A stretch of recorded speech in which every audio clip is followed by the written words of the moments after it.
C'è il sole, è il 2 settembre.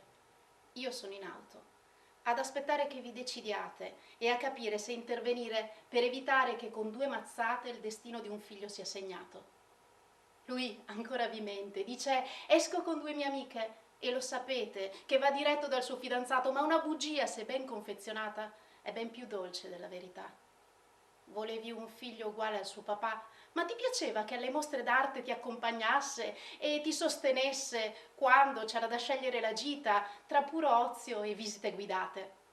Ora il problema è quel che dice il mondo, e il vostro mondo è il piccolo paese che mormorando accosterà il cognome alla diversità e a vostre spese. C'è il sole, è il 2 settembre, tuo figlio è gay.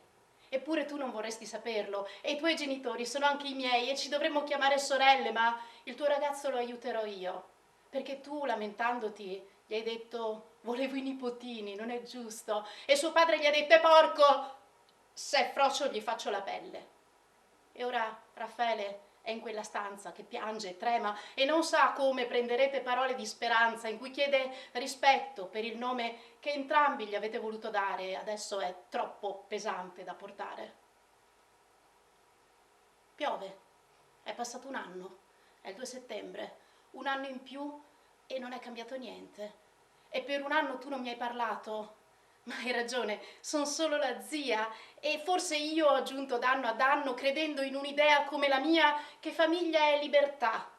E tutti tu ci hai puniti, negando il Natale. Ma se ho seminato odio, è normale che ne raccolga i frutti prima o poi. E io vorrei solo chiamarci noi.